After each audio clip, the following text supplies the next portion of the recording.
30-year fixed and contribute to your 401k, or 15-year fixed and don't contribute to your 401k for the time being? What's better? I'm going to explain it to you. So let's assume you're 30 years old. And this is a client of mine right now. And at 30 years old, he has $3,050 a month approximately as his budget. And that budget right now, he got his loan a little over a year ago, and he's a 30-year fixed at 4.25%. He's right now spending $2,213 on his $450,000 loan on a 30-year fix. And then he's contributing about 5% of his 401k.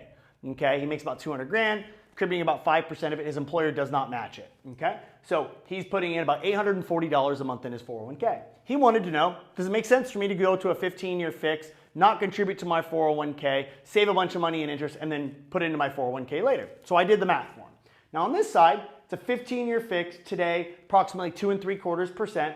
Total payment's $3,053. So they're spending the exact same amount of money. This guy's spending $3,053 a month. This guy's spending $3,053 a month. And over 30 years of them spending that, they basically have a $1.1 million budget. I'm going to spend $1.1 million over the next 30 years. Help me spend it the best way, Brian, right? So over the next 15 years of making those payments, he's going to take him $575,000 in payments to pay off his $450 loan.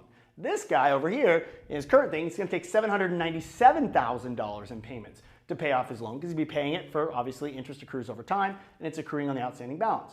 So now here, he's going to be putting in $840 a month every single month from the time he's 30 years old to the time he's 60 years old, because he's spending $2,200 on his mortgage, $840 putting into his 401k.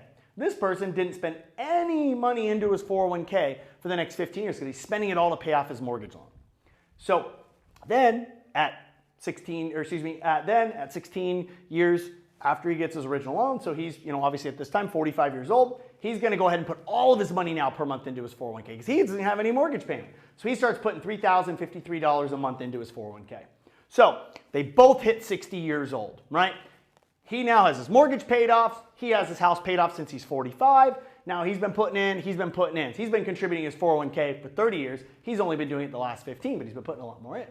Well, this guy has a balance in his 401k, and this was assuming a 4% return from the very beginning on the 401k, $617,515 in his 401k. Free and clear house, 60 years old. His twin only has $572,000 in his 401k, and he's 60 years old, right?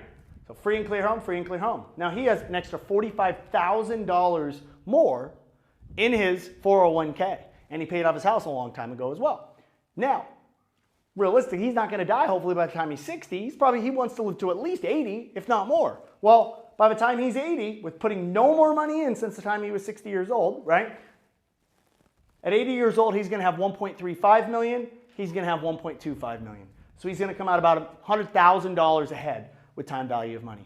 So in his case, it makes a lot more sense to move and refinance his 4.25 30-year fix that he got about a year ago into a 15-year fix. Stop contributing to his 401k that his employer wasn't giving him any money towards anyways. He's going to end up with more money, pay off his house sooner. Better all around. So I hope that answers your question.